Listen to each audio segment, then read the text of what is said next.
राहुल गांधी जी नेता प्रतिपक्ष हैं, वो इंडिया गठबंधन के नेता नहीं है।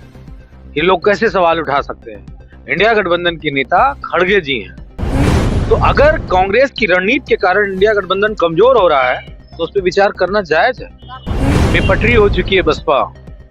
बहन जी का सिर्फ एक ही चलता है ट्वीट। तो बहन जी अपना पहले कैडर रोड संभाल लें और अपने समाज पे हो रहे अत्याचार के खिलाफ लड़ लें। योगी आदित्यनाथ राज्य कर्मचारियों पे पता नहीं कौन कौन से कानून लगा रहे हैं कि आप धरना पर हड़ताल नहीं कर सकते हैं।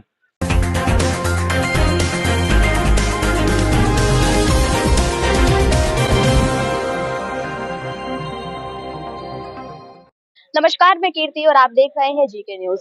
इस समय प्रदेश की सियासत काफी गरमाई हुई है और शीतकालीन सत्र भी शुरू होने वाला है 16 दिसंबर से। इससे पहले एक बात की काफी चर्चा है कि जो समाजवादी पार्टी है वो इंडिया अलायंस से अलग हो सकती है क्योंकि वो राहुल गांधी को अपना नेता नहीं मानती है। इसको लेकर के उनका क्या कुछ कहना है, इस पर बात करने के लिए हमारे साथ मौजूद है समाजवादी पार्टी के फायर ब्रांड प्रवक्ता मनोज यादव जी। सर, बहुत बहुत स्वागत है आपका। धन्यवाद सर, अभी 16 दिसंबर से शुरू होने वाला है शीतकालीन सत्र विधानसभा यूपी का। उससे पहले एक चर्चा तेज है कि जो समाजवादी पार्टी है वो राहुल गांधी को अपना नेता नहीं मानती और वो इंडिया गठबंधन से अलग होने जा रही है। राहुल गांधी जी नेता प्रतिपक्ष हैं, वो इंडिया गठबंधन के नेता नहीं है। ये लोग कैसे सवाल उठा सकते हैं? इंडिया गठबंधन के नेता खड़गे जी हैं, उनको इंडिया गठबंधन ने अपना नेता बनाया है। राहुल गांधी जी लोकसभा में अपोजिशन लीडर हैं और इस बात बेमानी है कहना कि राहुल गांधी जी के खिलाफ कोई बात है। महत्वपूर्ण बात यह है कि इंडिया गठबंधन के तमाम सारे दलों में ये बात उठी है, खासकर टीएमसी ने कहा है और ये मांग की है कि इंडिया गठबंधन की लीडरशिप ममता बनर्जी को देनी चाहिए। तो क्या ये कहना अपराध है? ये मांग करना अपराध है क्या? ये तो सबको अधिकार है। अगर कोई नेतृत्व करना चाहता है, बीजेपी से लड़ना चाहता है और जिस तरीके से ममता जी लड़ी हैं पश्चिम बंगाल में बीजेपी के अत्याचार के खिलाफ, वो पूरी दुनिया ने देखा है। कैसे जाति वहां की गई है, कैसे उनको कितना नुकसान पहुंचाया गया, उनके लोगों को कैसे हत्याएं की गई हैं। बीजेपी ने कैसे उनको उनको चुनाव हरवा दिया, बेईमानी करके मुख्यमंत्री को चुनाव हरवा दिया। तो वो सारी चीजें सामने हैं। अगर वो एक आयरन लेडी की तरह बीजेपी से लड़ रही हैं और ये मांग कर रही हैं तो समाजवादी पार्टी इसको किसी भी तरीके से अलग नहीं सोचती है। ये सबका अधिकार है और ये तय करना काम समाजवादी पार्टी का नहीं है। ये तय करना काम इंडिया अलायंस के तमाम सारे घटक दलों का है। जिसको बहुमत मिले, जिसको सबसे ज्यादा वोट मिले कि हाँ ये इंडिया गठबंधन की नेतृत्व ये करे, उस दल को करना चाहिए। आपने ममता बनर्जी की बात की तो जो फिगर सामने रखे जा रहे हैं कि कहीं ना कहीं 70-80% रहा है कि ममता बनर्जी ने बीजेपी के खिलाफ जब भी लड़ाई लड़ी है जीती है। वहीं पे कांग्रेस का कह ले या राहुल गांधी का कह ले वो 10% ही रहा है। तो जिस समय नेता प्रतिपक्ष बनाए जाने की बात कही जा रही थी उस समय क्यों नहीं ये आवाज उठी कि राहुल गांधी को ना बना के ममता बनर्जी को बनाया जाए, वो ज्यादा बेहतर है बीजेपी से लड़ने के लिए हमारे लिए। नहीं, लोकसभा के नंबर्स सबसे ज्यादा कांग्रेस के हैं, 100 के करीब है। ममता जी के समाजवादी पार्टी के 40 के अंदर है, 40 के अंदर है। तो अब एक संवैधानिक रूप से उनका अधिकार बनता है, उस पर कोई सवाल नहीं। यहाँ पे बात सिर्फ इंडिया गठबंधन के लीडर की हो रही है। तो वो निश्चित तौर पे अगर मान लीजिए 25 दल हैं, 24 दल हैं, जितने भी दल हैं, वो सब अगर जिसको ज्यादा वोट करते हैं उसको बनना चाहिए। ये सिंपल सी बात है। एक्टिविटीज कांग्रेस की जैसी हैं वो सब लोग देख रहे हैं लगातार। कई चुनाव कांग्रेस हार गई, चाहे बात मध्य प्रदेश की हो, छत्तीसगढ़, राजस्थान, फिर हरियाणा, फिर महाराष्ट्र, और इससे एक असर पड़ रहा है।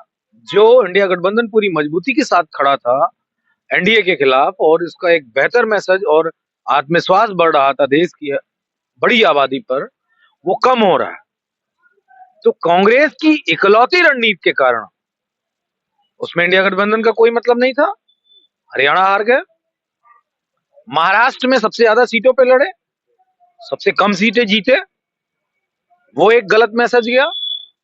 जहां गठबंधन थे वहां गठबंधन के वोट के दम पे जीती है कांग्रेस।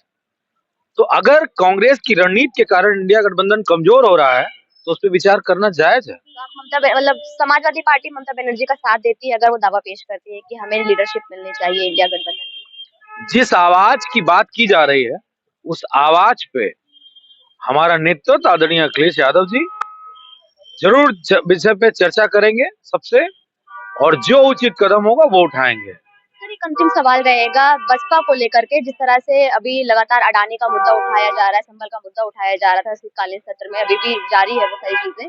उसको लेकर मायावती जी की तरफ से कहा जा रहा है कि अभी कांग्रेस के पास या कहते हैं इंडिया अलायंस के पास कुछ बचा नहीं है, इसीलिए वो बार बार संभल संभल कर रहे हैं और जनता के मुद्दे नहीं उठा रहे हैं। बेपटरी हो चुकी है बसपा।